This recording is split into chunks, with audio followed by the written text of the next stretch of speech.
All right, good evening, everyone, and welcome to the May 2024 meeting for the Central Ohio.NET Developers User Group. We have our very own Matt Eland today presenting on data science in .NET. As usual, if you're connected to the network, make sure that you're not downloading movies or doing anything crazy, so that Matt doesn't have any issues with the presentation, the demos. You can always just blame it on that, if it doesn't work. You can find us on Meetup. I'm assuming that's how you guys all found us. Unless you've been coming here for a while and you know about us, but go ahead if you're not following us there. We meet on the fourth Thursday from January to October. As Matt has said in the past, it's not the last Thursday, the fourth Thursday of the month.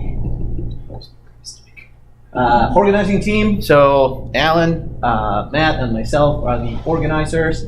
If you're interested in helping out, reach out to one of us, and we'll get you to do something around here. This is the schedule for this year, so right now. So today, like I said, we're going to have Matt presenting on data science in .NET. Next month, we're going to have Alan with something interesting, something F#. So save the date for that. July, we have lightning talks. So if you are looking to get started with public speaking and presenting, that's a perfect format for you to come here and present. Anything that you want to present on. Just let us know. We'll get you on the schedule. And the rest of the month is open. So again, if you're interested in presenting about anything .NET related, please reach out to any of us. And again, we'll get you on the schedule. We would rather not be presenting every month. So if you have coworkers that are interested, let us know as well. We have a YouTube channel. So today's presentation and presentations from past years, you can find them out there. We are, I don't know how we got to 316 and a half subscribers. We're over that amount. So there you go. I don't know how that happened, but there you go. We are also on Twitter, so we sometimes post about meetings in there, so you can follow there if you have, well, I guess, X. It's Twitter. We also have a LinkedIn group where we also post some announcements about the group as well. Feel free to join there. Big thank you to all our sponsors, Improving, for providing us this location, also the food, .NET Foundation that pays our dues, and JetBrains. We have a raffle for a JetBrains license, so stay in the end if you are interested in that. Other local user groups in the area, we have the Columbus JS group. First Wednesday at 6:30 p.m. They meet at Improving right here as well. Tech support, which is a little bit more on the soft skill side of things. Wednesday. They're getting a new name soon. I don't know what it is yet, though. Okay, but they meet Wednesday at 6 p.m. right here again. So you come here apparently any day of the week, the chances are that there's going to be a user group here. CBus Path, which was a SQL Server user group, I believe. Second Thursday. 6 p.m. IGS Energy and Online. And then Azure CBus group, fourth Wednesday at 6 p.m. Guess where? Apparently Improving. Well, they rotate, I think, right? Or are they here now? Yeah, so I think they rotate, but DevOps Columbus back too. Yeah, that's right. So we have another group coming up.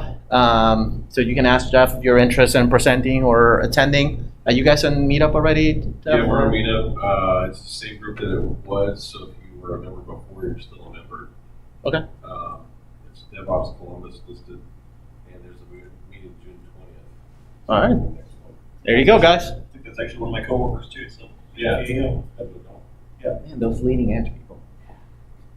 All right, so a few announcements. I don't know if any of you have caught anything on Build, but today was the last day. There was a lot of announcements around AI, of course, but also .NET Aspire is now generally available. It's been released. There's a lot of, there was some sessions on that. There's videos, and they have a bunch of documentation. You want to check that out. .NET 9 Preview 4, that's another thing that got announced as well. So a lot of exciting things happening there.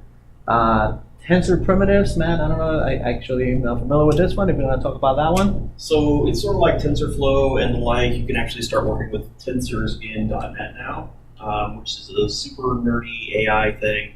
But you can basically get into like the really fundamental level of these tensor arrays and start training vision models and the like. So really nerdy stuff. I need to learn more about that. I'm going to try to cram that into my book, but we'll see what the publisher says. Just give you a heads up, TensorFlow is a system algorithm. And I mean, if you don't have... Well, this is not TensorFlow. This is tensor primitives. No, I was just saying you was talking about TensorFlow in general. All right. We're going to start adding a new section sort of to the presentation. So volunteer opportunities. This is Girls Who Code. We have Ashley Holcomb, which is one of the volunteers.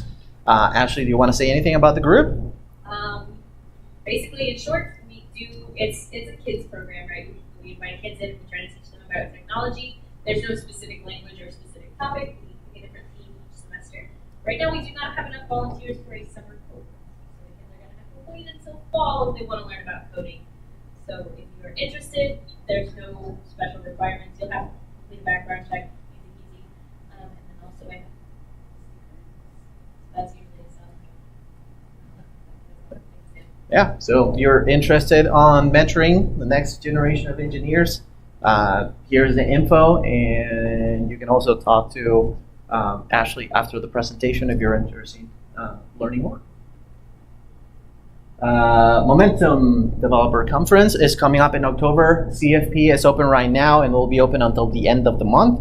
So again, we are very lucky that we have 3 high-quality conferences in the area, CodeMash, SteerTrek, and then Momentum.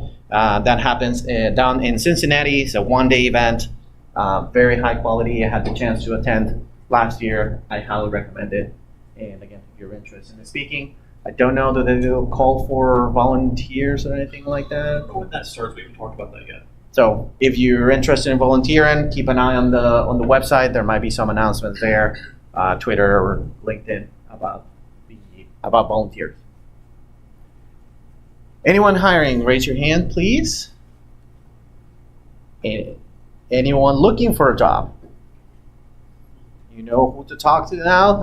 After the presentation, feel free to chat about that.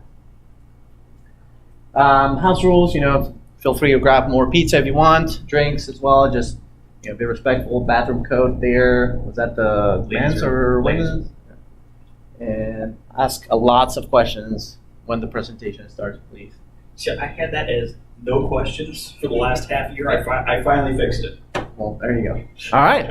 I'll turn it over to Matt. I don't know what happened there, but it's not Sam, it's Matt. So turn it over to him. Hi, I'm Matt. Apparently I messed up on my slides because Sam was last month and he's a good friend of mine and actually encouraged me to give my first talk. So this might be my last now that I messed that up. I'll be talking about data science in .NET. Jeff, you caught this presentation last year at SteerTrek. This is largely the same presentation, but a lot more informal. In fact, I wouldn't even really call this a presentation as much as it is an hour-ish demo. So I'm going to show you some stuff we can do with .NET in the data analytics and machine learning and just interactive notebooks world. My hope is that you'll learn some new technologies and maybe get some ideas. There's a lot of things .NET can do, especially in AI and ML. There's some things that .NET doesn't do as well as I want it to. I'm actively working on a book on this at the moment. I'm about halfway done. And I'm starting to work on a course on the same topic. And there are definitely some pain points, especially around the DataFrame class. But we're going to just see what we can do and how this works. But I really encourage you to follow Samon's advice and to heckle me relentlessly with questions because you're going to get the most impact out of this. If you want to see me try something, sure, we'll go for it. We're going to see a lot of errors tonight. That's okay, right? We're okay with that. I just want you to learn some stuff and see what's possible. So, show of hands, who here has done any sort of data analysis with Python or another programming language? Okay, that's more than I expected. How about machine learning? Okay, anybody familiar with ML.NET? Okay. How about F hashtag or F sharp, however you pronounce it out. F sharp. Okay. Yeah, that's about as much as I'd expect. F sharp's not a terribly popular aspect of .NET, but it's another programming language like C sharp, built more for functional programming. We're going to see some F sharp for data visualization tonight. Let's see. What else did I want to ask about? There's this thing called large language models. Anybody ever heard of that? Yeah, we'll touch on that a little bit tonight too. You can heckle me all you want, Sam. Jupyter Notebooks. Anybody played with a Jupyter Notebook before? Okay, cool. So what I'm going to be showing you is out of something called Polyglot Notebooks. And I'm probably going to have to enhance my zoom here quite a bit. So we'll work on that. And we'll go to light theme up. But I left my drink over here. That's going to be a problem for us. So Polyglot Notebooks is an extension built on top of Jupyter Notebooks. So Jupyter Notebooks is an interactive environment where you can do data science and just general programming with Julia, Python, or R. That's where Jupyter comes from. So those three languages. The most popular one of those is Python, though R is popular in academic circles. So when we have we work with Polyglot Notebooks, there's two things you need to do. First of all, you need to have .NET 8 installed on your system. The version of .NET it requires, or versions, will update throughout the year, but typically every fall they'll update to the next major version of .NET. For a while, you had to have both .NET 8 and .NET 7, depending on what you were trying to do, and that was a pain, but right now it's all .NET 8. The next thing you need to do is inside of VS Code, you need to actually have in here the Polyglot Notebook extension and give that guy an install. And once you do that, you'll have this available to you. But once you do that, you can create either a .dib file or an IPyNB file. I'll talk more about the difference between the two of those later if you remind me. But these are your notebooks. And with a notebook, you can go in here and I can say, hey, I want to code some C#. And I'm going to say int I equals 42. And that actually, every time I use this right now, they're asking me for a survey. We got lots of seats over here on the right. Not right now, guys. I actually know the developers who work on this pretty well. And then over here in my next cell, I can add a new cell. I can say console right line. I can say, hey, what's my value for I? And it tells me it's 42. Okay, so I can do basic C# programming here. The other cool thing about this is, let's say I wanted to find a class. I'll say public class talk. Well, that did successfully define a class, but didn't have anything in it that I wanted. So I'm going to say public string title get set, and we'll say public string author or speaker, whoever. Okay, so I'm defining a class. Note that I'm not working with files, I'm just working in one notebook, right? It's usually not this scrunched up because I just have us enhanced for visibility here. In fact, if you want me to decrease the zoom level, I can, but I figure this is probably better than not having it this way. As you can expect, I can then create a talk. So I can say talk, this talk is equal to a new talk. Here I'm using the target type new, which is my favorite C# language feature at the moment because it lets me get rid of var and still be concise. I love that. I'm going to say the title is this title and the author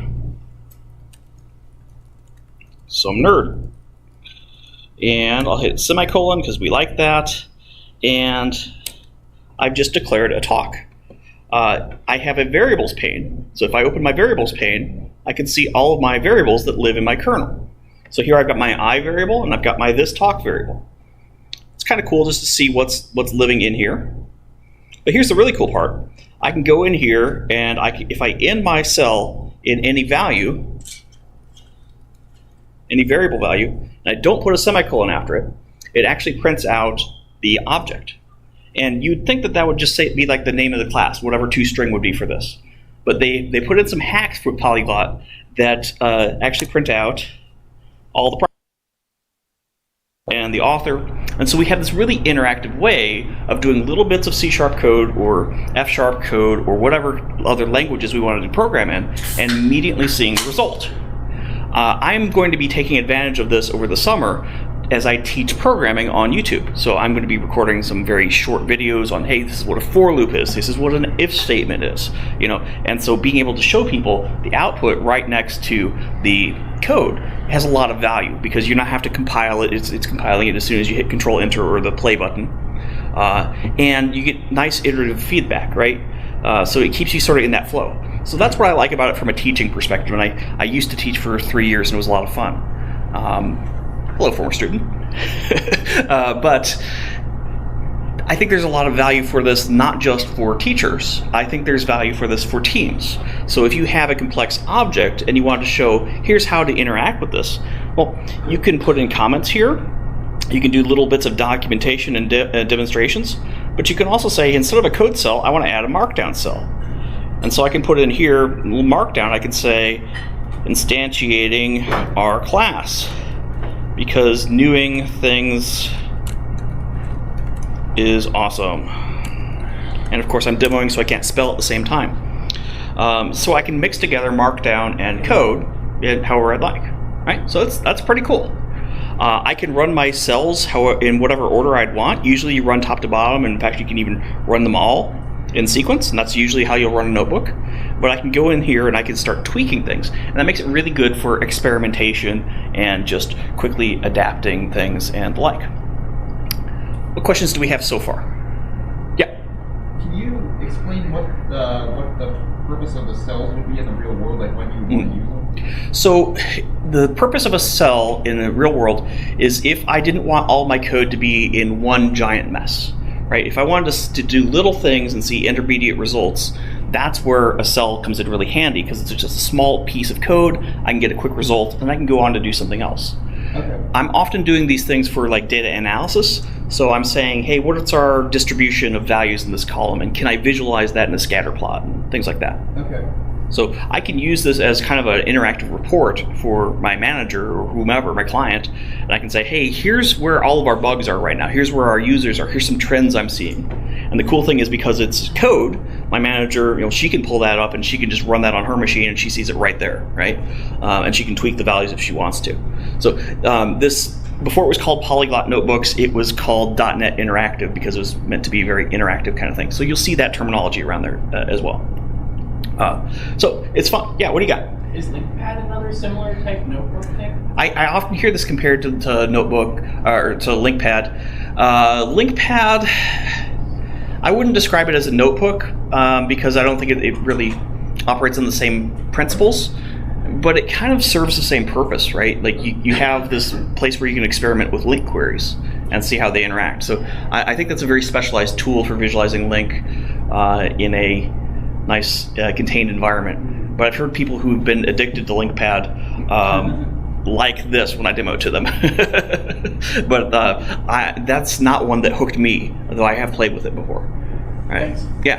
And LinkPad's really cool to check out if you're trying to learn Link, especially, by the way. Or just aspects of Link that are really fun, like group by and the like. Code doesn't have to be just in C#. So when I create a new code cell, I can go in here, I can click, and I can choose whatever other languages I want. So I have a C#, F#, HTML. I can make an HTTP request, which is kind of cool. I got old JavaScript. I have Cousteau query language. So it's apparently like Jacques Cousteau. I always call it KQL, but that's kind of a way of querying things on Azure. Mermaid, which I'll talk about in a little bit, but that's a diagramming language. Really cool. Got PowerShell. You've got, of course, SQL, or Squirrel as it's commonly called. And then raw value storage, I have not really played too much with that one. But these are all little kernels. So the .NET Interactive or Polyglot Notebooks, it really is this bag of kernels, these separate little things that can take C# code or F# code and turn them into an executing thing. So when I run something, it's sending it to .NET Interactive, and it's saying, hey, you need to go to my JavaScript environment. You need to go to my F# environment. You need to go to my C# environment, that kind of thing. Anybody notice the .NET language that's not listed here? Visual Basic. Yeah, VB gets no love, and I think it's hilarious. And nobody's ever complained about it that I've seen. So yeah, VB is. I've not seen anybody wanting VB in here, and it's not in here. So I guess we're all happy. Python's not. You can actually do Python in here. You can integrate this directly into Jupyter, so you can have a Python environment. But if I want to do Python, well, I'm just going to change my kernel here from .NET Interactive to, let's say, Anaconda, which should be on here, but demo gods are not listing it for me. That's okay. But yeah, typically I don't mix and match Python and .NET, but talking about DataFrames in .NET, DataFrames work really well in Pandas with Python, right? That's their strong suit. DataFrame in ML.NET is not there yet.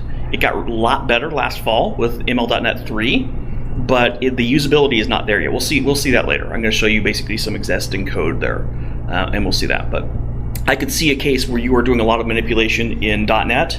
You switch over to Python Pandas to do your data frame manipulation, save that to a CSV, and then load it up into ML.NET in .NET if you wanted to. Can you define something, say a class in C# and then access it in JavaScript? So can I define something in one language and share it with another language? So let's try it, okay? I've got let's see. I'm going to declare a new integer here. I'm going to call it day of month. I'm going to set it equal to 23. And I'll end my cell with day of month, which should print out 23 below it, right? If I check my variables view, I see day of month 23, type int 32 associated with the C# kernel. Okay? Now, I can go in here, go to code, give myself an F hashtag cell, and let me see, do I start it with let? I'm trying to remember. Let month of year equals 5. And I hope my F# is valid here. Hey, cool. And so if I go down here to variables, I see I've got month of year 5. It's an int 32 defined in the F# kernel. Now, if I try to go in here and do a C# cell, I'm going to say console write line. I'm going to say month of year slash what was my other variable name? Day of month. Day of month. Thank you. I got a red squigglies here. It does not like it. It doesn't know what month of year is. It exists in a kernel, but it doesn't exist in the C# kernel. This is where this kind of doesn't meet your expectations coming into it initially. I can give this value into my C# kernel by doing this, by going into variables view, and then finding my month of year, and then I'm going to click on this little actions. I can choose to share it to the C# kernel. And what this does is it generates this weird, wonky little magic command to set a value into the from the F# kernel, the month of year variable. I'm going to run it in the C# kernel, and I'm going to call this the month of year. It's a weird line to read. We're basically saying I want to take the current value from the F# kernel, I want to create a new variable in the C# kernel with the name month of year, and I'll store that value. So if I run that sucker, I now see I've got month of year twice. One for C#, one for F#. Okay? And if I run this cell, now it works. Now, if I go really long tonight and we wind up in June, A, my wife is probably going to notice, but B, the value for the C# kernel doesn't change. So they are independent of each other. They are not truly shared. I am taking the value and I'm copying it over on a piece of paper. Okay? Yeah. Could you just skip that step and put at F# month of year and just kind of call it on the fly? I don't believe I can use a magic command inside of a cell to refer to it. I think I actually explicitly have to have the magic command to share it from one to the other. Yeah. Just scroll up a little bit. Yes. Why is this doesn't change? So 6. Oh, it's F# and C#, but month of the year is. So So it's a shared variable, and you shared once before you change. But do you need to share again for It's- the update? it's like I took it's like I have a purple note card for the C# variable and a blue note card for the F# one, and I'm basically creating a new note card. If I change it over here, it doesn't change it over here. Okay. So I'm copying. It's like passing something by value. If you rerun that cell with the magic command, will it then update with the 6? It should. So if I go in and I rerun that cell, there we go. So it updates that. It reshares it. Yeah. So does that work even for non.NET languages? So like how does the types work out with the dynamically typed JavaScript setting a variable into .NET? Yeah, that's a good question. So how does it work if I wanted to share my this talk with, let's say, JavaScript? I created this cell right here. So we're going to take my this talk from the C# kernel, share it under the name of, let's call it that talk, just for clarity, with the JavaScript kernel. Oh, good. It's an object. Everybody's favorite. JavaScript, I've found, doesn't work the way you want it to. I don't touch JavaScript. I am not writing about JavaScript. I'm not teaching JavaScript. I noticed that your system, that you created, the automatically generated month of the year from your magic was created as a system.double type. Can you set the type that you want specifically in that magic command? I don't believe you can. I think it's based on whatever kernel you're working with. And there's some differences between C# and F# in that regard. So it makes the best guess. In general, what I've seen from the variable sharing has been slight disappointment. It doesn't work exactly the way I expected it to, the way I wanted it to. In fact, I find myself using variable sharing less than I would expect to. I'll talk more about why and the workflows I do use it for. What you got back there? Can you do this, or I'm sorry, that talk.toString and get the values out of that object? It's been a while since I've done raw JavaScript. Let's see. Let's say console log. Do a .dir on it. No, for console.dir. Oh, here. Just give it that talk. Yep. Yeah. It doesn't really work like the desktop in the browser. No, it doesn't. In fact, the JavaScript ones, I don't find the JavaScript and HTML work exactly the way I would expect it to. So I generally don't try to use those very much. So I'm not very good at marketing here because we're showing off kind of the warts of the language right now. The variable sharing, it works based on the architecture, the technical architecture of these things. It doesn't necessarily work on how you'd like it to work. But I want you to think about the ways you might want to use this, right? Most of the time, you're not going to be switching between language A and language B and then language C. You might do that sometimes.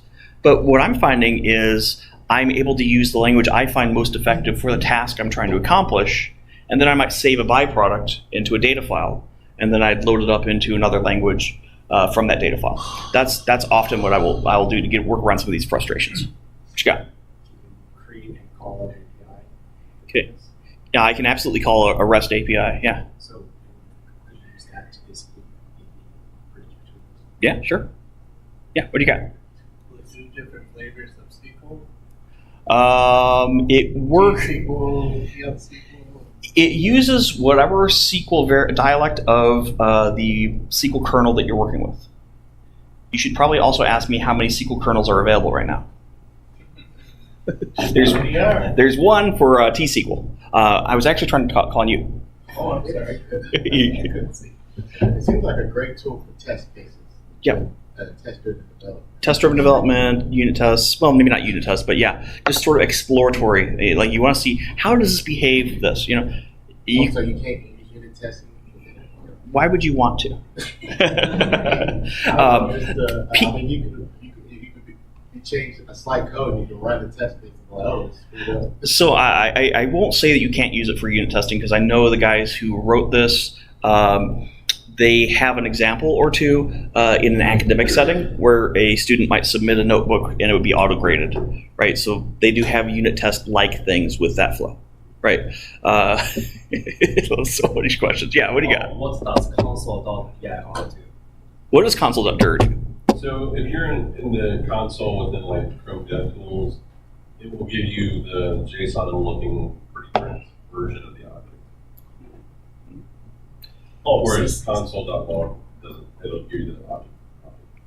And since it doesn't exist, it's null, so it doesn't pop up. Yeah, I find JavaScript in particular just doesn't work the way that you would want it to.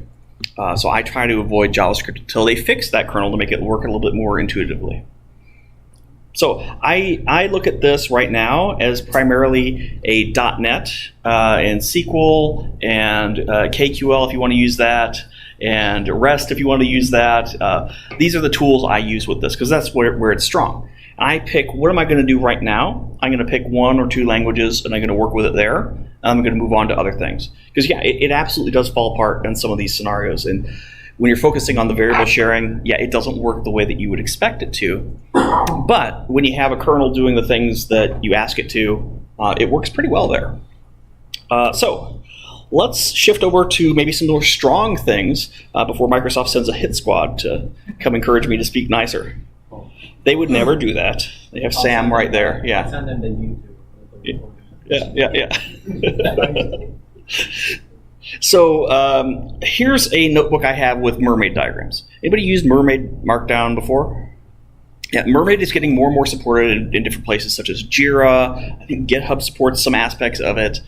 This supports different aspects of mermaid. There's so many different versions of it, so sometimes they'll have a new diagram template or language feature that exists on Mermaid site, but it doesn't exist in this kernel yet because they haven't updated their JavaScript dependency. But you can basically define Markdown for, let's say here is a flowchart. So here I've got a client shape, a server shape, and a database shape. I'm kind of defining how these things interact. And when I run this, I get a nice little diagram here that I can store in code just as this little diagram. And so I can see here, I'm doing my get, it's doing a SQL query, I'm getting my results, and that's coming back to the client as JSON. So I've used this before to teach how some API works, right? It's really helpful for generating little flowcharts. Now, I don't have an immense amount of control over where things are and how things are formatted here. That's somewhat the point of the tool is I'm just giving it the basics, and it's giving me, the way that it works. So here I changed it from left to right, top to bottom, but that's about the extent of my power here. I can colorize some things, but I don't have an immense amount. It's not Visio, right? We're not working in Illustrator here, but I have simple Markdown that can serve as documentation, very simple documentation. What you got? I was just about to say that. In a way, you're creating that interactive documentation. Yeah. And it frees me from worrying about if my lines are overlapping or whatever. Because now I'm just focusing on the logic instead of making a beautiful image for an hour when I really only want to spend 5 or 10 minutes on it, which is good. It supports entity relationship diagrams. So here's a simplified version. It also supports entity relationship diagrams that tell you like all the fields like you would expect. But this is just kind of your high level diagram here. Here's a sequence diagram. So here's somebody's logging in, basically getting back a JOT from an authentication server. So really handy little flow here just for creating simple sequence diagrams. This is a Git graph. So if your team wanted to document how you do your branching or feature merges and things like that, because many teams tend to do this differently. This is a really nice way of doing that. In fact, I've done this with my client recently, saying, hey, here's our new process. Right? So it's nice. You all love Gantt charts, right? And waterfall? That's the right answer. If you want a Gantt chart, well, you can do it. I actually used to get paid money to build Gantt chart developing software tools at a project management software company. So that's how old I am. But we have it here if you want it. State diagrams are cool. This is a state diagram for a game AI I built for a little spider creature that tried to kill the player. But you can show like kind of these state machines and these different things, and there's just so much you can do with Mermaid, including user journey maps and what's good, what's bad, what could be better, that kind of thing. Who's involved at each step. If you're curious about Mermaid, I would encourage you to go out to Mermaid Live. Actually, the live editor is a great way of playing with it, but just mermaid.js.org. You can go in here, you can actually go in and find all the different diagram types they support. So yeah, this grows all the freaking time. It's crazy. They just keep adding more and more things, and I'm doing more and more things just in raw Mermaid nowadays. So I really encourage you to take a look at that. Even if you're not going to play with Polyglot at all, Mermaid you can use in more and more tools and systems. So What was that last type of diagram? What would we call that? What was user journey map? yeah, that was just journey is what they call it, but it's a user journey. Okay. So with a user journey, you're basically saying, hey, here's the things that somebody might care about. Here's the people that are involved in it. Here's the rating that people give it. So it lets you find your strong areas, your weak areas, who's involved in what state. I think I did this for the Star Trek conference last year is what I built this one for, but yeah. Okay, so that's Mermaid. So I really like Mermaid, and being able to mix in Mermaid diagrams directly with my code is really nice for documentation of a process. Yeah. Have used GitHub Copilot. Maybe I'll learn how to talk someday. Yeah. Probably not today. Copilot or AI tools to analyze your code and generate some Mermaid. Did you see the end of my talk today? Because No. we're going to do that. Okay. Because Microsoft has solved that issue I'm for just us. jumping the gun. You're fine. It's a very loose talk, right? Sort of a later sub kind of thing, but that's okay.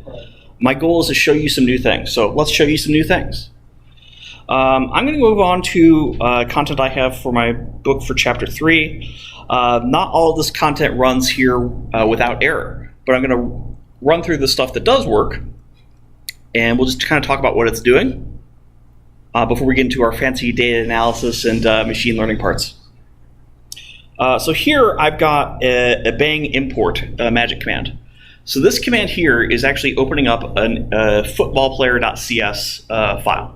So this is a C# file I have on disk. It's basically saying all the code that's in that file, basically treat it as if it was in this cell.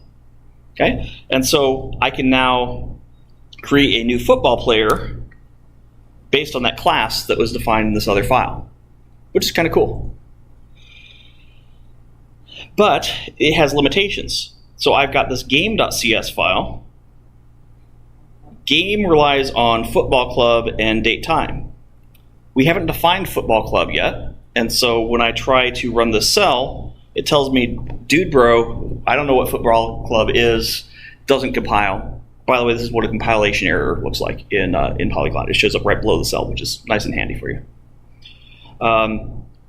You can import other notebooks, and that works fine for you too. So if you have another .dib or IPy notebook file, you can actually import that into your notebook, which is kind of cool if you have like some common setup things or common documentations or disclaimers or something like that.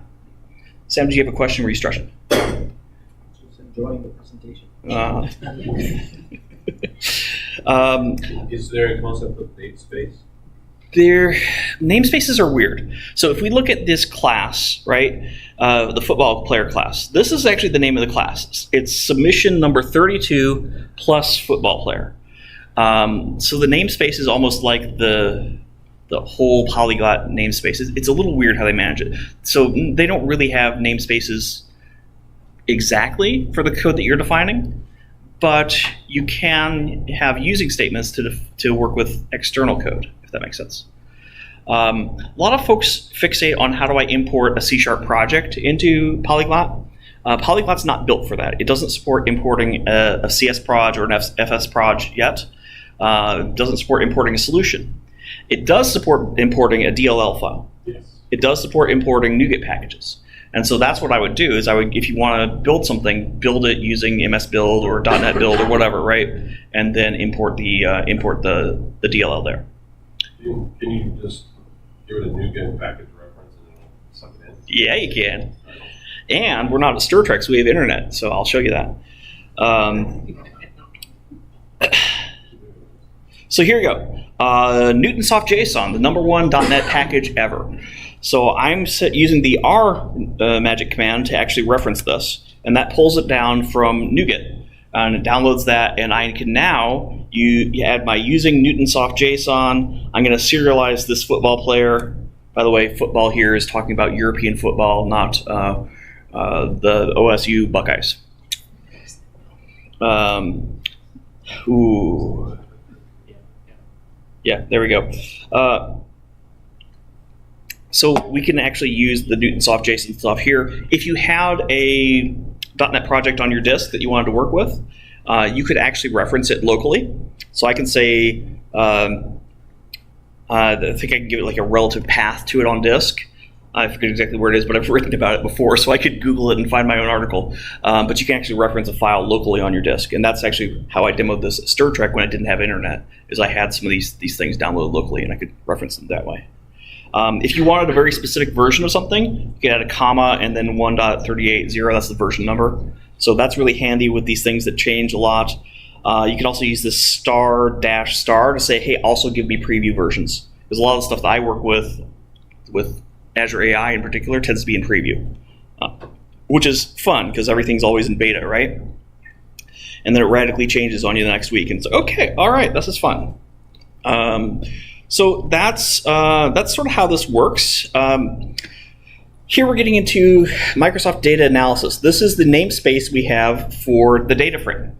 DataFrame is working with tabular data, like a relational database table. So here I'm saying I want to load a CSV file, the players.csv file, and now I can look at the top 5 rows using the head command.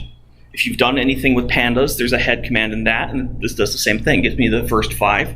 There's also tail for the last 5. There's also sample for, X random variables as well. But that helps you understand what's in your data frame, what's in that data set.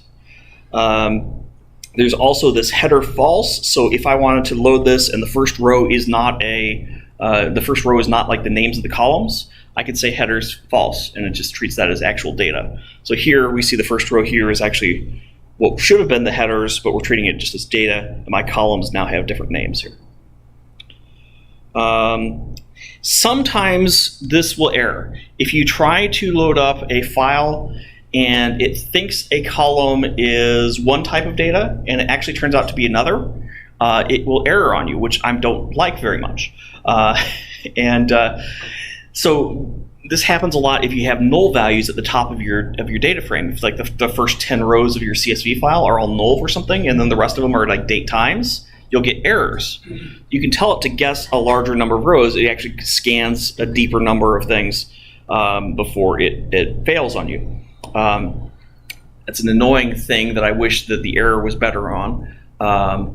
But I've encountered that before. I did some Googling, and actually our friend Sudoku has an old article on that which set me straight.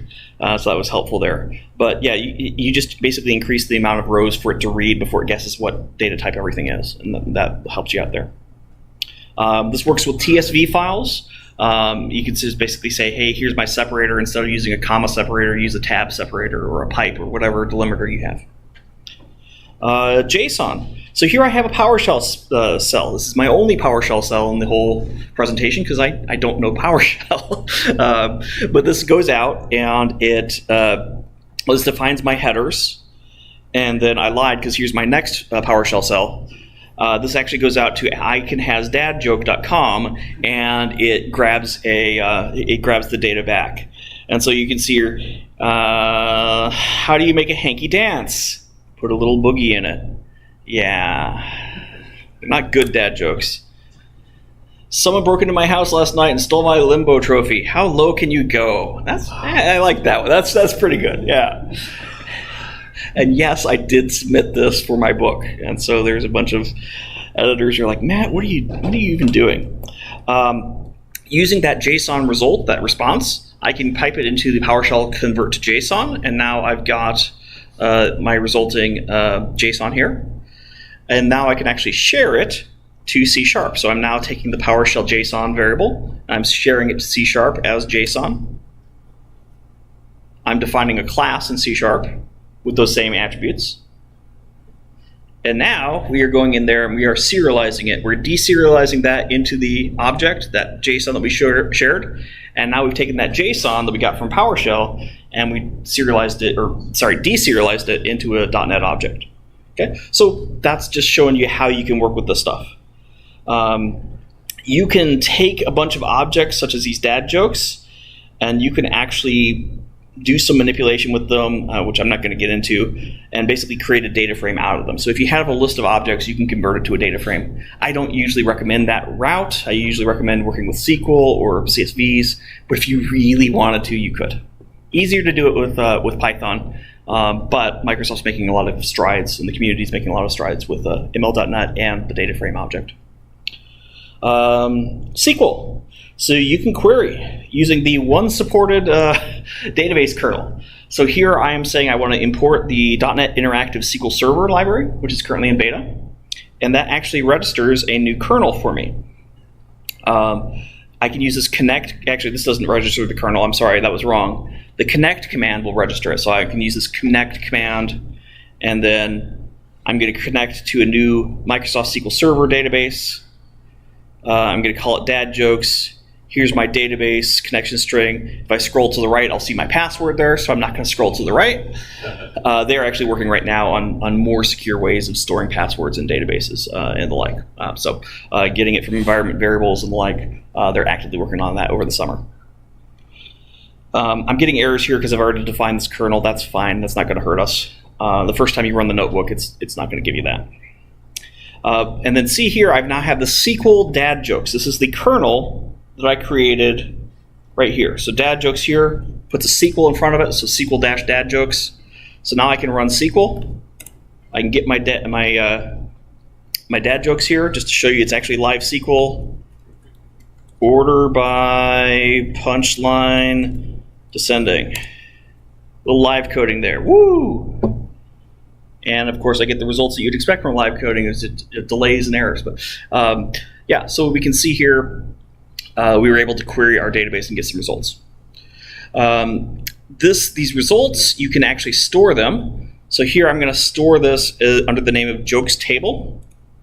And that stores it in your kernel. And I can then take that jokes table, I'm going to share it with C#. And now I've got this jokes table, which is a JSON document. That is irritating to deal with, but I found some ways of manipulating this sucker to getting it into basically the right JSON format, and then get that loaded into a data frame. So here we see the result of that. So you can take a SQL query and get a data frame out of it. It's more steps than I'd like it to be right now. This is all stuff that I think is still maturing and growing. I want to see it get better and more usable and less error prone. But you can do the things you want to do. So yeah. Is data frame that type of the line 2, the Microsoft data analysis namespace? Yes. Okay. Yeah. So the Microsoft data analysis namespace is defined in its own NuGet package. It is in the same repository as ML.NET. So it's often called the ML.NET data frame. Okay? If you like KQL for querying things, you can actually go in there and start querying. I think I actually deleted my my cluster that I query here, but most people don't really work too much with this. But you can actually grab some data out of KQL if you wanted to. So that is sort of how we get our data frames. Once you have a data frame, well, now you can start doing stuff with it. So here's the command to actually get your data frame is this NuGet Microsoft Data Analysis. Then we'll load up our data frame. We can see our players. If you just say, I want all my players, it shows you all your players. So you're going to be scrolling for a while because it shows you like 25 per page, and you have some nice interactive paging controls, but it's a lot of them. So the head command, the tail command are usually what I do because I don't usually want to see all my data. I just want to see what's it look like, right? What's its shape? What are the columns? Sample's great. I love sample because I can run it as many times as I want and I get back different bits of data. So that's really nice for just taking a look. I was working on something a couple nights ago where I had 6,000 rows in a data set, something like that, and 4 of them were giving me errors, and I couldn't tell which 4. Anytime my page size was too big, it was hard to isolate which row it was, and so I just put a sample in a for loop because it was like 11 at night and I was tired. So it helped me find it. Don't be like Matt. We have the row and column properties on your data frame, so you can get access to the columns, you get access to the rows. You can also grab out things by their individual row, so you get this individual player here. Each column has a type associated with it, so the number columns are all singles by default. Anybody know what a single is also called in C#? Don't be short with me. It's a float. Yep. So ML.NET loves floats. It absolutely loves floats. Floats are singles. That's their formal name. So when you see single, just think float. Unless you're doing F#, because they're different between the two of them. They shouldn't be different, but they're different. I think a float there is a double. It's weird. I'd have to ask Alan. But given a row, I can get a individual value out of it, which is nice. I can get any. So here I'm getting an individual row and then a value out of that. Most of the time I'm not grabbing values at random like this, but you can if you really want to. You got a question? Oh, no. Okay, you're fine. I wasn't sure with the hand there. If you really wanted to, you can do for each over your rows. Usually when I'm doing a for each over the rows, that's a sign that the data frame is missing a feature it probably should have. It should be assigned for you in Pandas or in ML.NET as well. That's a lot of notifications. So you can look at your columns and you can see all the values in each column and the types of them. That's really handy, especially if you have a column that's not coming in the way you'd expect it to. And then you can do link on your columns as well. So here I'm just getting out the names of my columns and the like, and you can also get the types of each column as well. So little handy diagnostic things there. You can grab a column out by its index and name, and now you can see all the different unique values in that, and it does truncate them there. Length is the number of rows you have for that column. Null count is really handy if you're looking for missing values, which you often are in data analysis and machine learning. Value counts. Value counts is really nice. So value counts basically groups all your data by their value and gives you the count of it. So in here, I'm looking at the football data set, European football, and I can see I've got a lot of defenders, not as many attackers, only a few goalkeepers and midfielders. So it lets me see, what my data distribution is like. Just try to see what else I want to highlight here. Don't do value counts with a numeric column where you get something like this. So here's the height in centimeters of players, and it's unordered and unorderly. It's really not helpful. A histogram would be helpful there. Description is really nice. Description tells you some aspects of that. It tells you, well, it's really handy at the data frame level, which I think I show you in the next notebook that we'll show. So I'll talk more about that. It'll make sense in a minute. Yeah? Like dictionary type notation that you're using there? When you're referring to those? Like this? Yeah.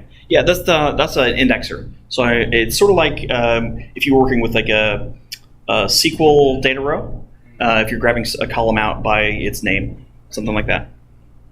Very similar to that. So here I'm working directly with some values, but I would not do that. Here's a better way of doing it. Yeah, what do you got? So you mentioned that heights table would be better as a histogram. Is there like a matplotlib style? Yeah. Type thing? Yeah, I'll show you in a minute. Yeah, Plotly.net's my recommendation for you. Yeah, it's great. I love Plotly wherever I see it, and it's in .NET too.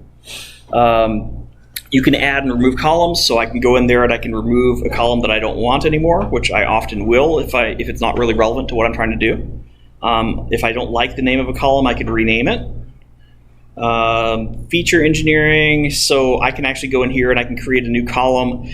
This is where it really isn't like Python. With pandas, you can say my data frame is awake equals bedtime is greater than now, or something like that, right? And it just works. It's almost like magic with Python. They're going that direction, but they're not there yet.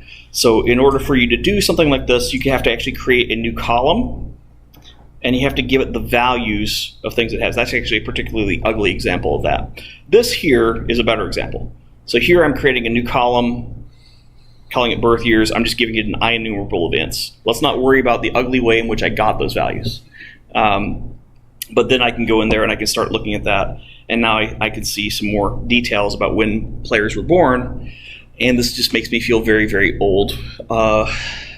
Yeah. Just trying to see if there's anything else interesting here. Oh, missing values are helpful.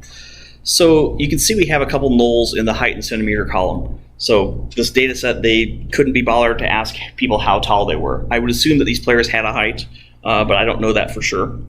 But I can go in there and get the median height, and if I wanted to, I can then say, hey, I want to fill in my null values with the median height. So median is basically your most common value in the middle. It's better than mean, which is your average, because mean is a lot more susceptible to extreme outliers at either end. So the median is just your middlemost value if you sort your values. So we're saying, hey, I don't know how tall you are. I'm assuming that you have a height. I'm going to give you the middle height because it's likely to be close to your actual height. I don't know what I'm doing here. Oh, yes, filling nulls. You can't fill nulls unless all your columns are the same type. So I can't fill nulls with zeros for a date time column or string column. Yeah. What means fill null?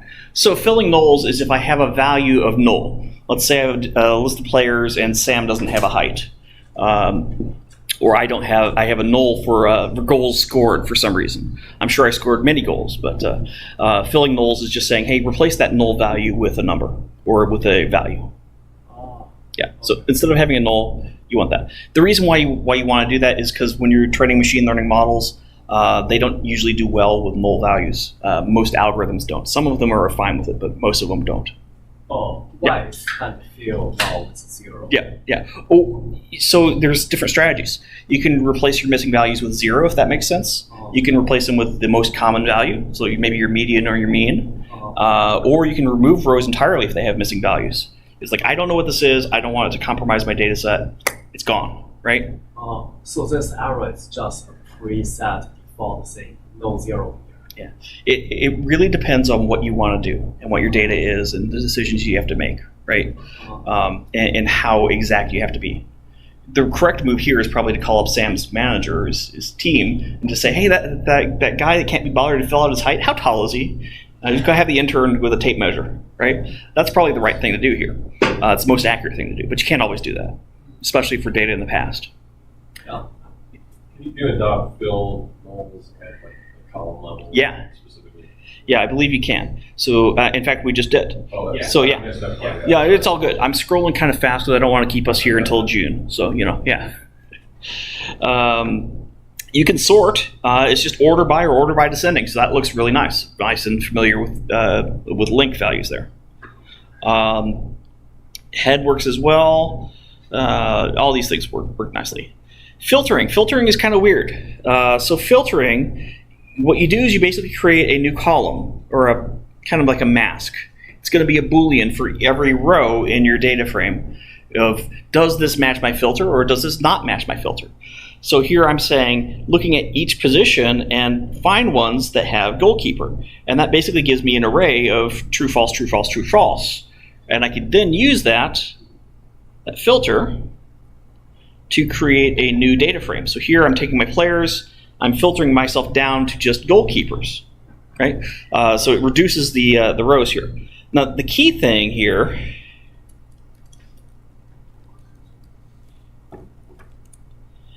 is I still have non-goalkeepers in my original data frame. This actually, it produces a new data frame.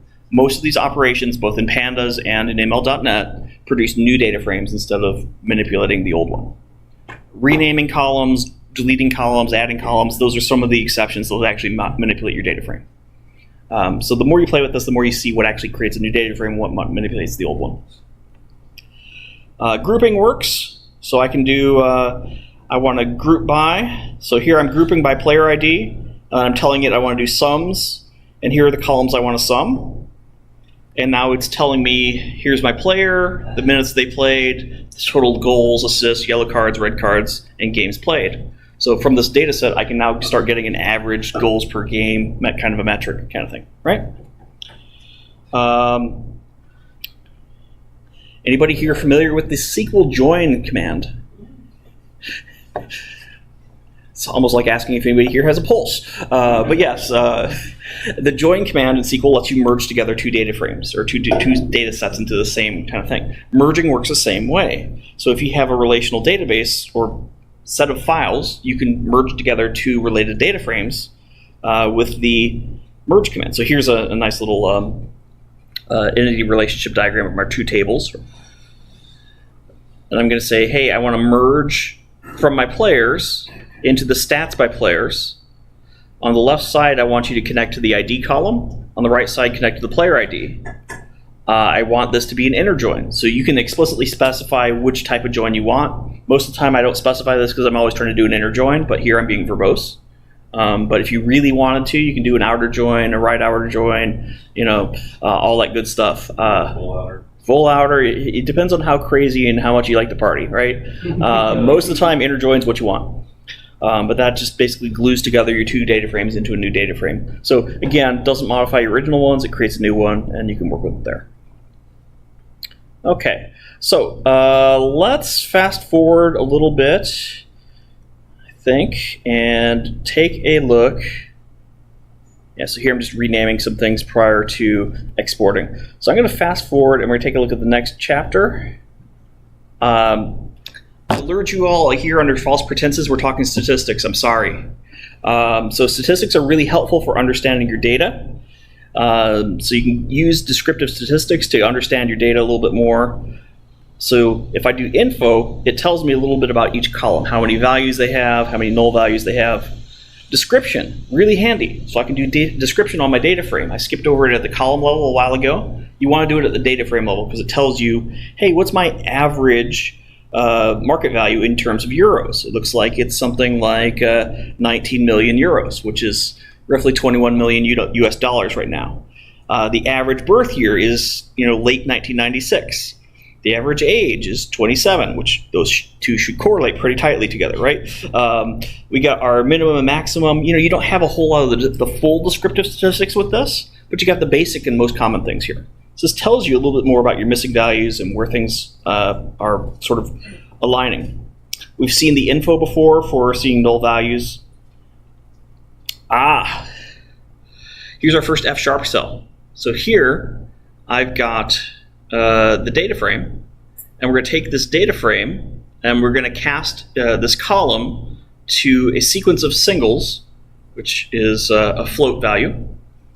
Or actually, I think that's maybe a double. Yeah, that's a float value. And then we're going to map it to float, which is F#'s version of a double, which is not confusing at all for somebody who infrequently uses F#. Then we're going to get into the F# sequence type, and we're going to sort it. All of that to say, we're basically going to get all the values in this column. We're going to sort them. We're going to get them in there as F# doubles. Okay. There's a library out there called MathNet Numerics, and it gives you more advanced statistics because that's what you all wanted today, I'm sure.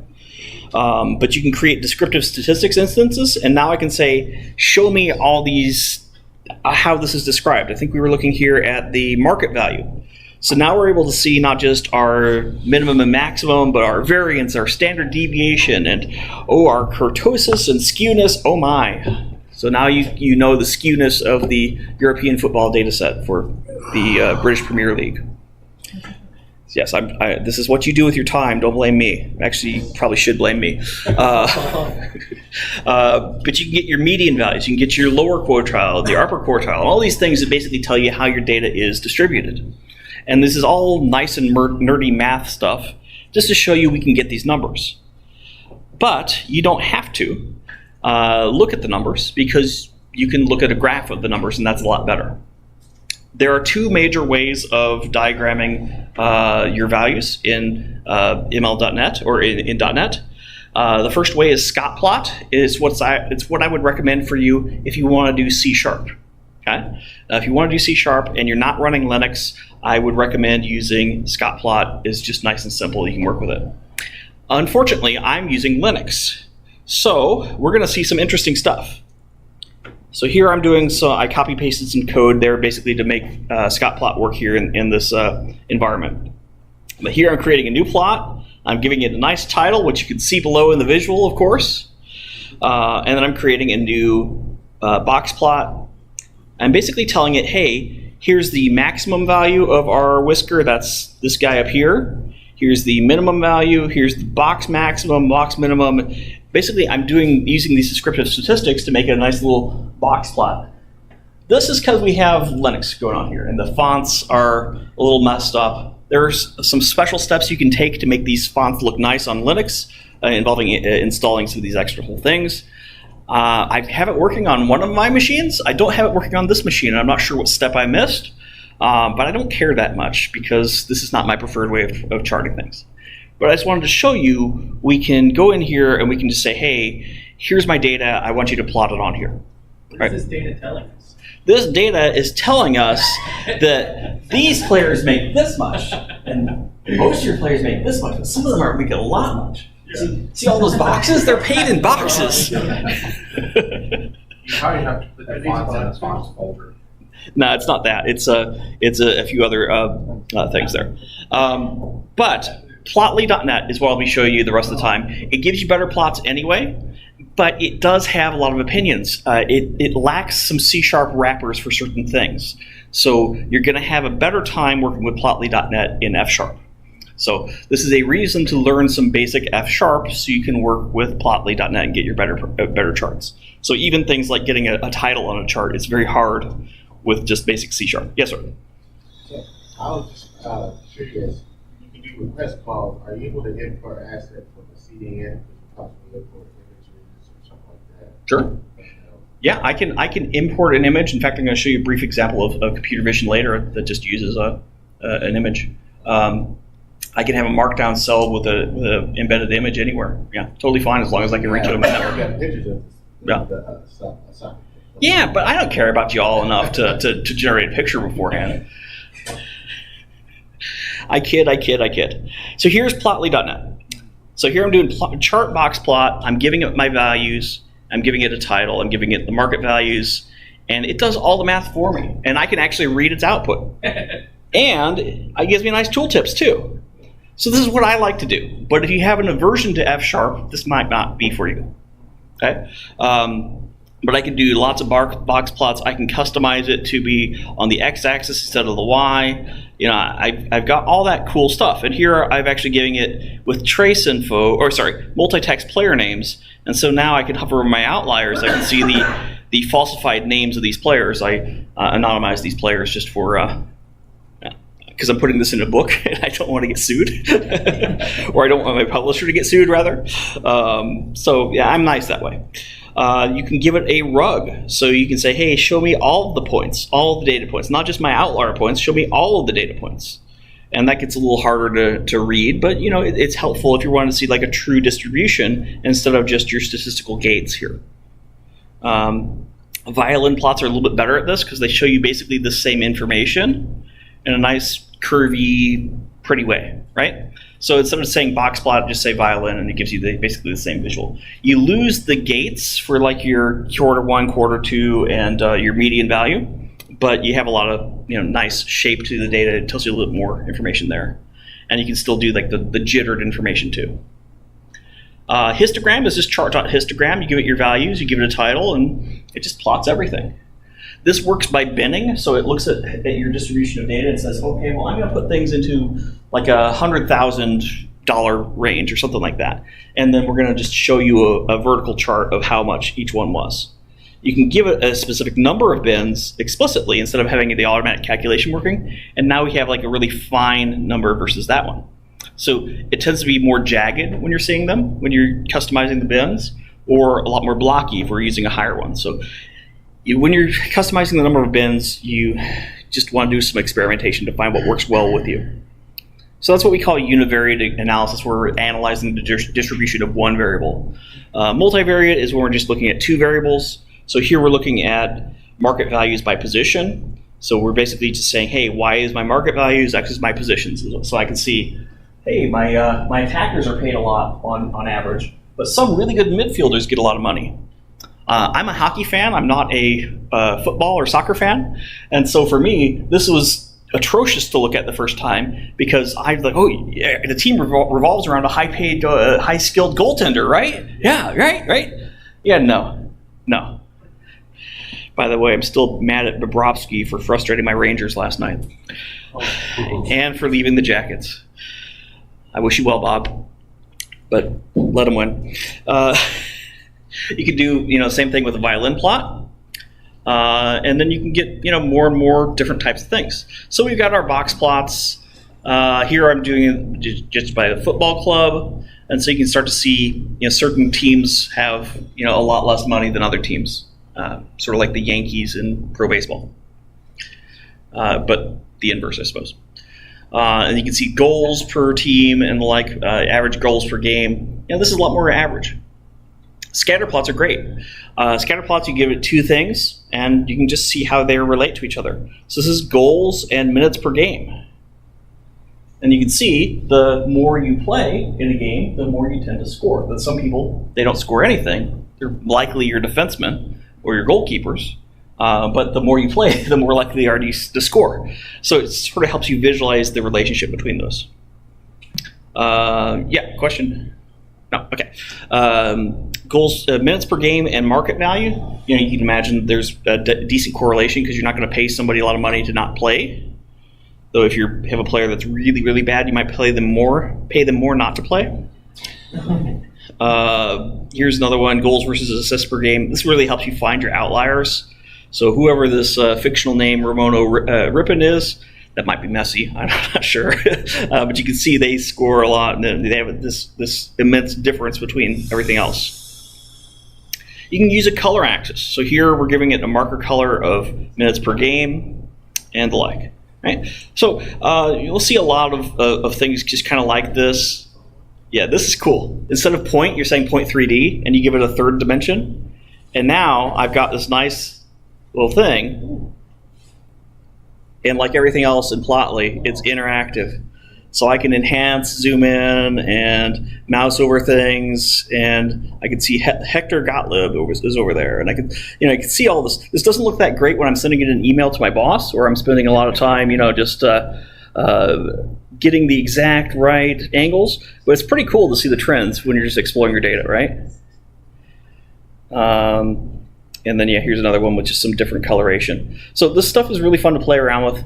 I will give you a link, I think, to this data set, to this notebook. It's actually the notebook for the book I'm writing right now, so it's going to be under PAX repository. But that will help you understand that. Another thing I did is I figured out you can actually do correlation analysis, so you can see how much is a player's pay correlated to the number of cans of Diet Dr. Pepper they drink in a day, if my data set supports that, right? This one doesn't. But I can see here, what's the correlation between their assists and their red cards? The correlation is negative 0.04. So as assists go up, the red cards tend to go down a little bit, but that's close to zero, so it's almost no impact. Versus the correlation between goals and assists, the more goals you have, the more assists you tend to have, and vice versa. So it's a medium positive correlation, so the both values kind of go up together. I have a lot of complex code over here that basically generates a heat map, so I can see how are these features correlated with each other. We can see blue here is -1, so that's a strong negative value. So we can see here age has a strong negative correlation to birth year. So as your age goes up, your birth year goes down. Who would have imagined, right? Versus values that are close to 1. See here, I don't have a whole lot that's really close to 1 except for this line right here, which is just how much is a feature correlated with itself, which is always 1. But goals and market value, guess what? Players who score more tend to get paid more. Who knew, right? Except for own goals. That they don't like that. I'll skip the more complex version just so we can show some machine learning examples. But it's really cool you can do this. I wasn't even sure that .NET supported it, and turns out we have Pearson correlation, which you can do a little bit of brute forcing and figure it out. I think where we are right now is we need more helper libraries for this. We need more polish in the ML.NET data frame. I really want to write a library of extensions that just makes it easier to do this kind of thing together and publish it on NuGet. My problem is I don't have time right now.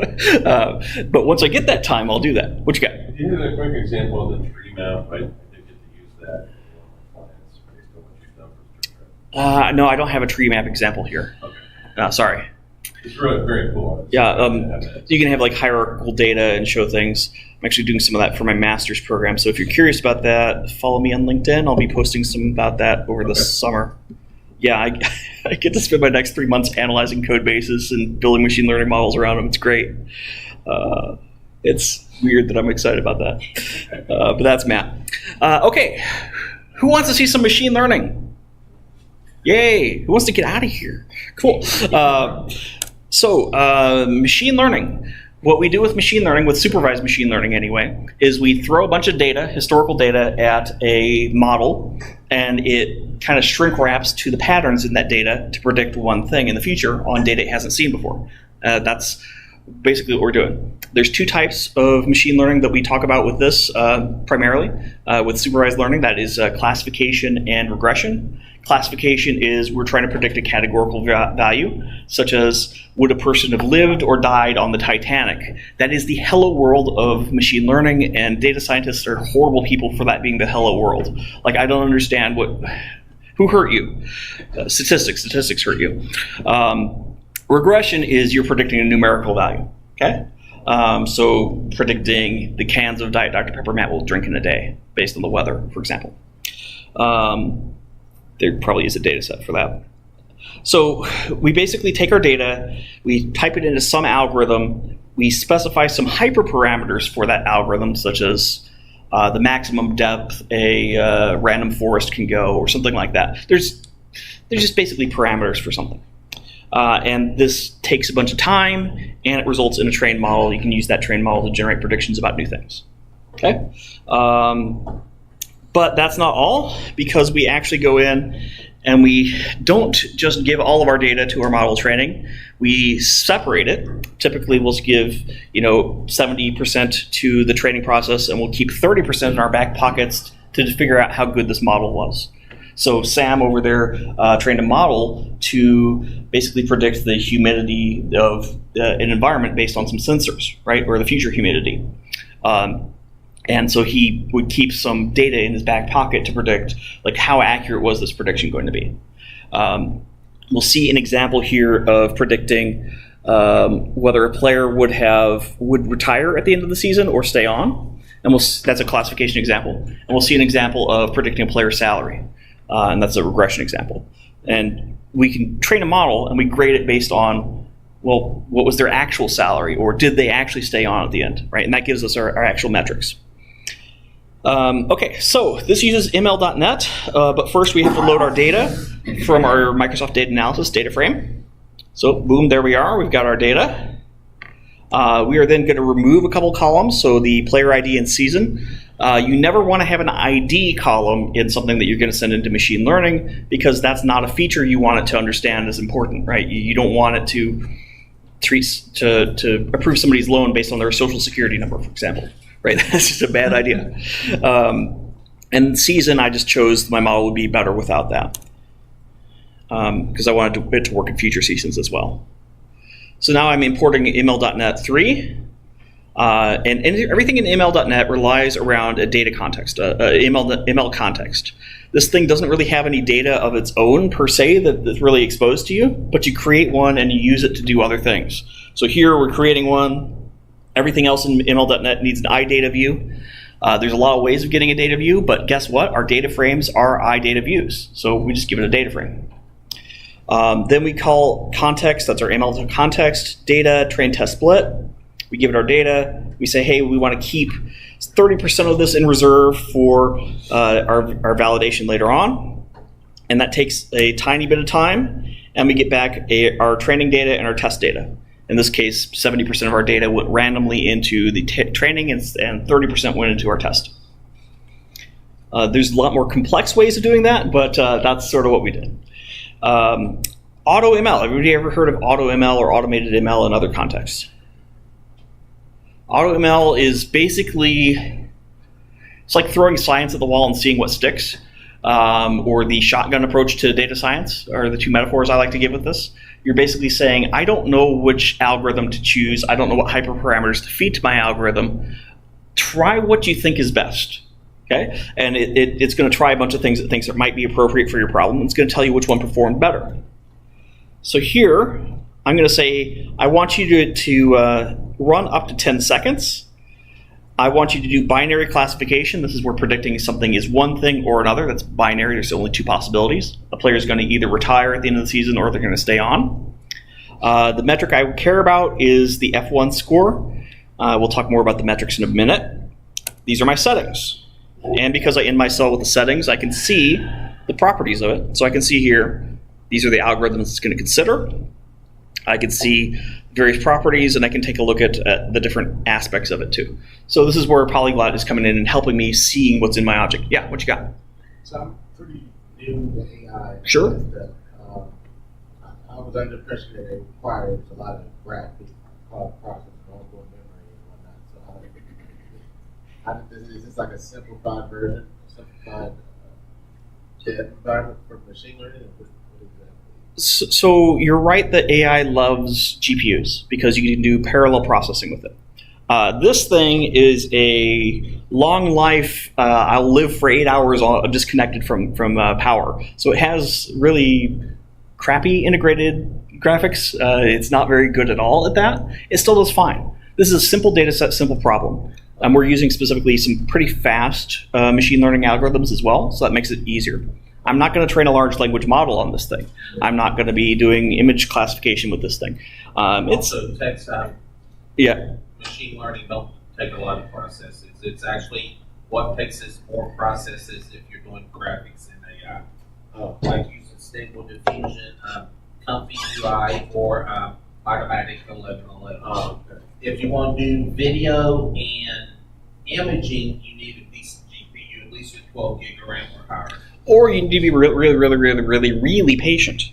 Either one. But yeah, I for the hell of it, I tried that with Comfy on one image. For the hell of it, it's going to take 19 hours and 12 minutes. Yeah, I've done some things with Die Hard that took like 3 hours or so, but I did prove it was a Christmas movie. That, by the way, is binary classification. So here I'm creating my experiment. I'm saying context, AutoML, create a binary classification experiment. Here's my settings. The label, that's the one column I'm trying to predict. Here I'm trying to predict, is it the player's last season? Okay?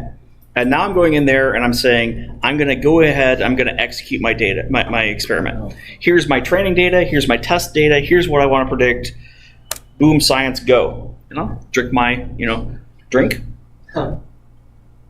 And once it hits 10 seconds, it's going to stop evaluating future models. You can also say, hey, here's the maximum number of models you can do, which is usually what I'll do. I'll cap it at 100 or something like that. But we can see it actually went through a decent number of models, and I can pick one at random, and I can see the metrics for it, I can see the model, I can see how it was transformed. This one took 0.016 seconds to run, right? So it's able to run a lot in just 10 seconds because my data set's so small and my task is so small. And I have no idea what I just did, but I just collapsed my outputs. That's cool. I didn't know I could do that, but cool. I guess that's what that does. Interesting. Learned something new today. Yeah, so there we go. But I can see it has a best run. And I can take a look at my details. I can see it ran 25 models. If you run this on a better computer, you'll get a different number. But here's my details on my best model. I can see I've got some validation metrics. I got a model, I got an estimator, and it took 0.07 seconds to run this. I also see this trainer name. It says replace missing values, pipe to one hot encoding, pipe to concatenate, pipe to light GBM binary. So light GBM binary is actually the machine learning model or the algorithm that's used. And we can see before it did that, AutoML actually went in and it said, hey, I'm going to replace my missing values. If you had missing heights for Sam, it replaced it with something. I don't know what it replaced it with, but it replaced it with something. If it had categorical data, such as the team name or the position, it one-hot encoded it. So if you had position, now I have position.goalkeeper is a 1 or 0. Position.midfield, 1 or 0. That kind of thing. That's one-hot encoding. Concatenate, it kind of takes all the columns and collapses them into one. That's what ML.NET likes.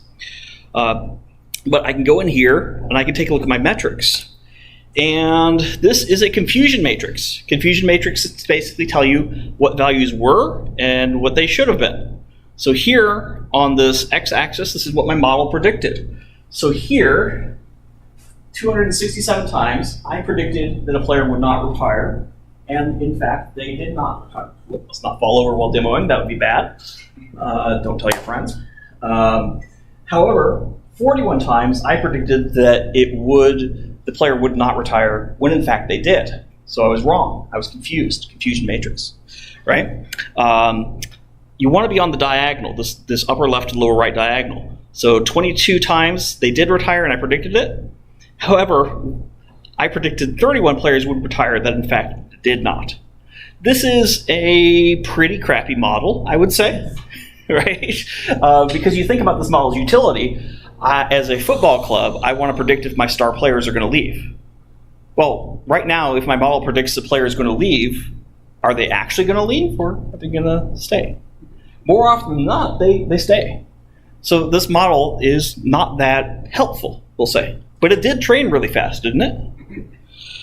Your models are only as good as your data and your algorithms, right? So the solution to this is this may not be ML.NET's fault. This may be our data doesn't tell us enough information, or we don't have the right columns in our data. Yeah, or we don't. What is the total data set that you were playing? This total data set is like, it's not very many rows. I forget the exact size because I stripped it down just to a couple seasons of the British Premier League because I wanted to make sure it would run quickly on my readers' machines if they try to follow along. Yeah. What model are you using to generate results and analyze and predict? I am not using any model. I am telling AutoML to go ahead and try models. And so it tries these 5. And what it found on this run was that an aspect of light gradient boosting was actually the best performing of the ones that it tried. I could see that based on this right here, light GBM binary. Okay, so it's trying a whole bunch and it's seeing what one works best. Now, there's a whole lot of metrics that are associated with machine learning. So if I care about accuracy, we see the model was right 80% of the time. Is it a good model? No, because it's not very useful. Because if it predicts yes, it's wrong most of the time. That's actually the precision score is how much I can trust a yes. I can trust a yes 41% of the time. That's bad. Right? That's bad precision. Recall is how much I'm going to recognize it. So if a player is going to retire, I only recognize it 35% of the time. It's a bad model. Don't deploy this model. But it trained real fast. Is this the best model? This is the best model this data set produced in 10 seconds. Okay. Right? So we're not done with this model, right? So well, we are today, but you know. You are having a bunch of trials from the history to get to know which model is the best and use that model to do a future prediction. Yes, I would use this to generate future predictions. More likely in this case, I'm saying, hey, I need more data. I need more columns. What I'm trying here is not going to work. I'm not going to solve this with more time. I need a better data set. Or this problem may not be suitable for machine learning, right? That's possible too. Yeah. I was curious about you was talking about within 10 seconds. My question is, if its accuracy is wrong within a short period of time, does that mean that automatically give you a prediction that it's going to be awful in a larger data set? Or what if it's accurate? What if it's accurate within 10 seconds within a larger data set? So the 10 seconds is how much it took, how much time it reserved to actually build the model. When you train your model, that's like a one-time thing. I'm cooking it once, I'm putting it in my back pocket. I can put it on a server and serve up responses nearly instantly. Right. So the time, you want to give it more time for a better accuracy. But this thing, I don't think I could run this overnight and I'd get horrible results still, I think. I think it's just a data problem here. So with our model, we can then go in and you can actually figure out what features are important to it. Okay, well, you can't with that code. Next chapter will work. Sorry about that. So here I'm generating a class for the player. This is basically what a row would look like, and a class for the result. And if I did my job right, which I did not, I'd be able to get a prediction engine here. I'm going to skip ahead and I'll show you the next chapter because I know the next chapter worked for sure. Sorry about that. I apparently... You miss running a cell? I think it's more I changed something. I renamed something. I was trying to get better performance. And yeah, demo god, Sam. You didn't say the prayer for us. All right. You don't have a slide. All right, so here's a regression experiment. It's very similar. So it's very similar to what we just did. We're loading a very similar data set, but now we're going to try to predict the pay that a player should get. The thinking is we can identify undervalued players on other teams, we can get them onto our team. Or overvalued players on our team, we can trade them for somebody else. Okay? The data set is larger here. We have 5,700 rows. And some basic statistics there, which we're not going to go over. We're doing the same thing here. We're doing our train test split, but I think I'm actually doing something else later on. So here I'm creating a regression experiment settings. So instead of binary classification, we're saying regression. The metric I care about is the mean absolute error. So how off am I on somebody's salary on average? The absolute value. We can see it's considering some different algorithms here because we're doing regression instead of binary classification. But otherwise, we're really the same. Here's where we get different. Instead of doing the training data set and the testing data set, here I'm saying, here's my data. I want you to divide this into a number of cross-validation folds, in this case 3 folds. And it's going to do the experiment several different times, putting things into the training set and the data and the testing set. And so when I'm looking at a model, I can say, hey, how did it perform for all of these different things? A little bit more fancy way of doing things. But you can get some better results that way. So here my best run actually has 3 different results, one per fold, one per arrangement of the data. The first one is always the best one, and I can go in here and I can see how well that performed, but I also have some other ones here as well. We can see in this case the best performing model used a fast random forest. And its metrics, it has a mean absolute error of 2.3 million euros. So it's going to, generally speaking, predict a player's salary within 2.3 million euros, or about $2.5 US. Maybe that might be closer to 2 million US dollars. That, 1 or 2 million here, there, it doesn't matter. It's just chump change, right? So that sounds like a big number, and it is a big number. But when you look at our data set and the actual standard deviation in terms of salary, you're looking at $12 million per band. So this is actually pretty close in this data set. We have some pretty extreme ranges of player salaries. So 2 million sounds like a big number, but it's actually not that bad. So here we have a player. This is all the columns that we have in our data set. One note here, ML.NET is really picky on the columns it likes. It does not like ints, it does not like doubles, it does not like decimals. It wants everything to be a float if it's numeric. So floats, strings, bools, I think it's okay with date times, but it really will error on you if you try to give it anything like an integer. And now I'm going to create my prediction engine. And here we go. Here's Matt, the European football player. I am 171 centimeters tall. I think I'm actually 168 centimeters tall. I was born in 1980. This season I got 0 goals. I got 0 assists. I got 1 yellow card because I was bad-mouthing the ref. I got 0 red cards. I didn't get to appear in a shootout appearance, so therefore I didn't score. I did get 2 minutes of game time this season because the coach was confused and accidentally put me in instead of somebody else, but they got me out pretty quickly. But I did show up on the sideline for 21 games. And my salary, as predicted by this engine, is 1 million euros. Hey, all right. So if there's any football teams out there watching this, just call my agent. We'll talk. I'd be happy to not play for you.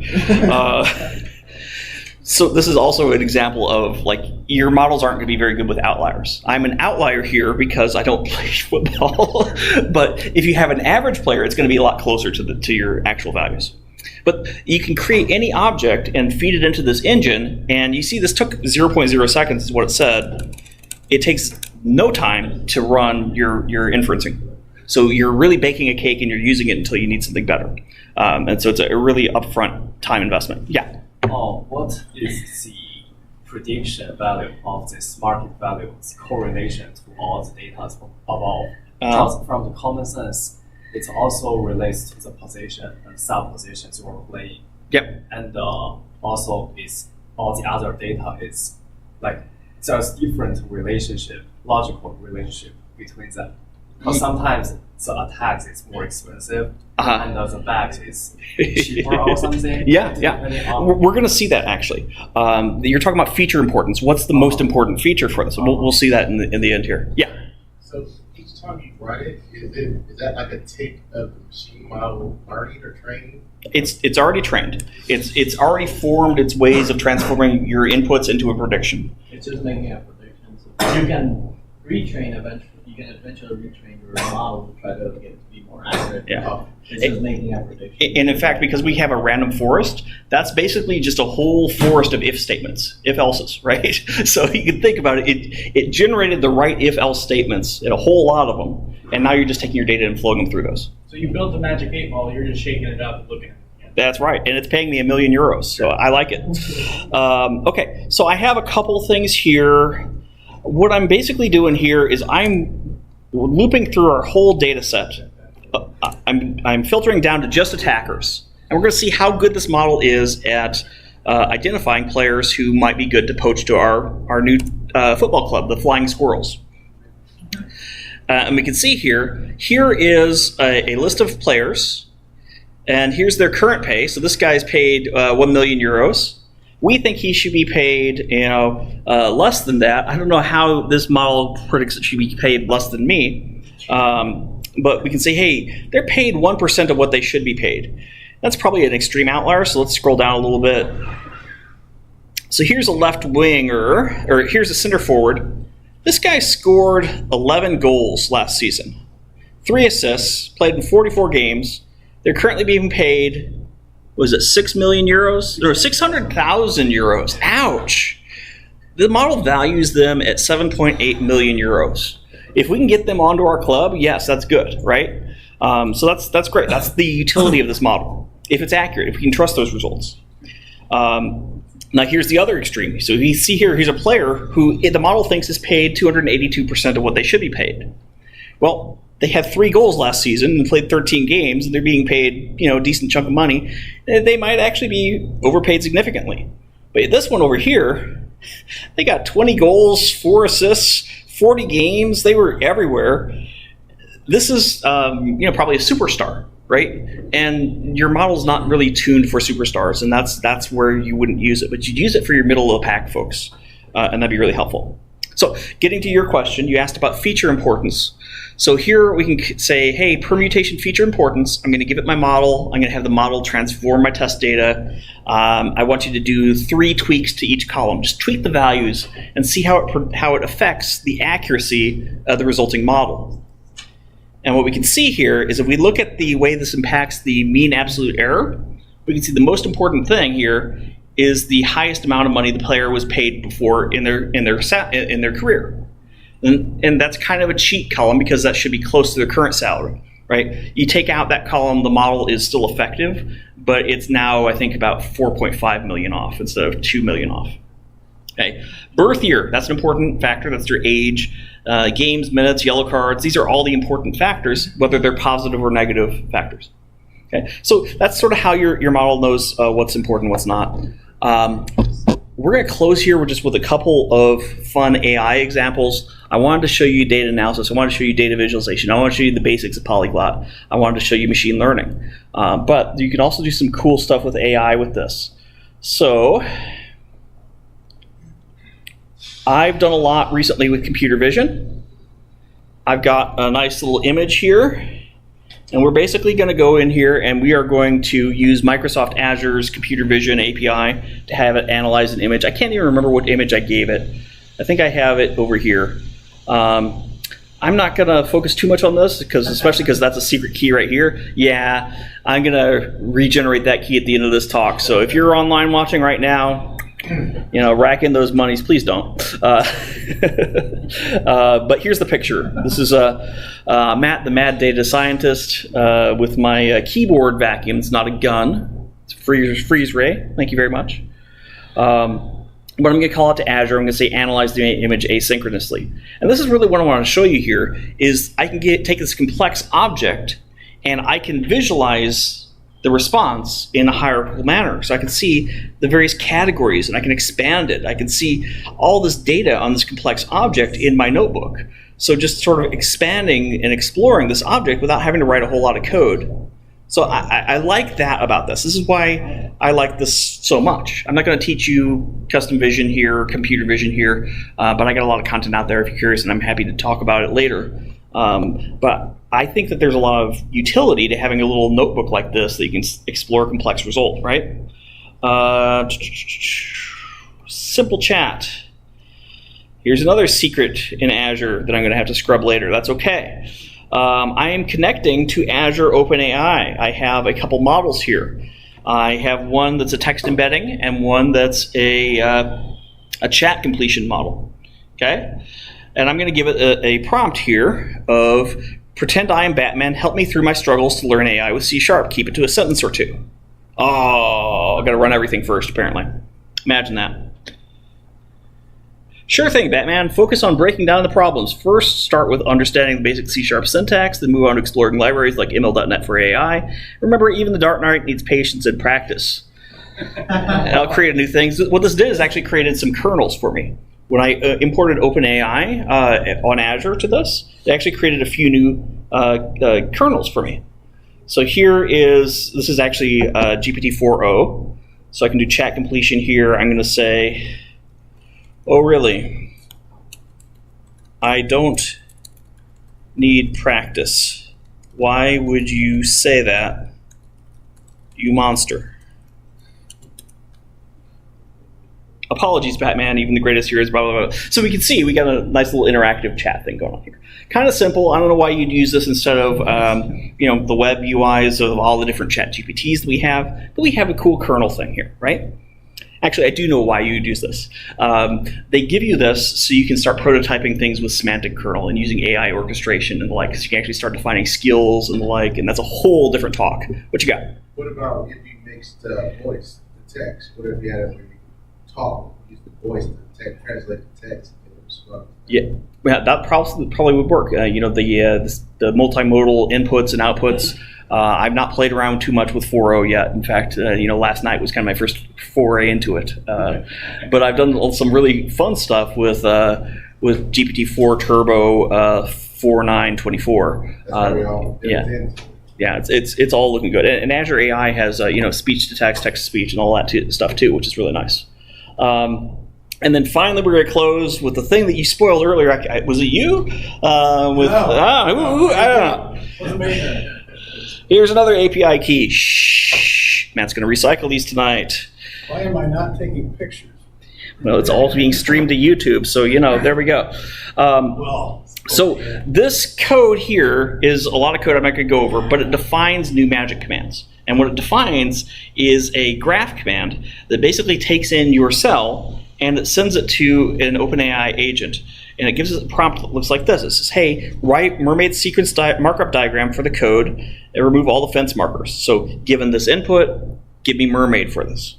Okay? And you can say, hey, I want to use my skill. I want to use this particular skill. It gives you back a result I can't really understand. And then we get down here, and here's an example. So here's some code. Invoke my code. We actually get the mermaid rendered here. So it takes the mermaid output and it pipes it right into its mermaid engine, and I get a live analysis of this code. But it gets simpler to use, and this is actually already built in. So here is the graph magic command that we built here. This is actually one of Microsoft's samples, so I'm not going to go into too much details. But here I've got an is even, and is even returns not is odd, and is odd, of course, just returns in mod 2 is equal to 1. But we can see here that works fine. Just to show you that this actually is respecting things and isn't just something hard-coded, let's say public bool is my favorite number, int num, and public bool is 42, int num. I'm a lazy man, so I'm going to avoid my curly boys today. I'm just going to say is 42. You give it the number. And this should have a sequence diagram of code 1 talking, method 1 talking to method 2, just so we can see it here. But it's actually asking a large language model to generate a sequence diagram, and it's then rendering it out. But it's pretty crazy. I love this. Nice little gimmicky thing. But in closing, Polyglot Notebooks is a really fun way of doing interactive experiments and sharing them with your team. You can check in your notebooks. You can share your notebooks directly. You can even use things like code spaces to host your notebooks so that your team can work with them. So that's a really cool way of doing things.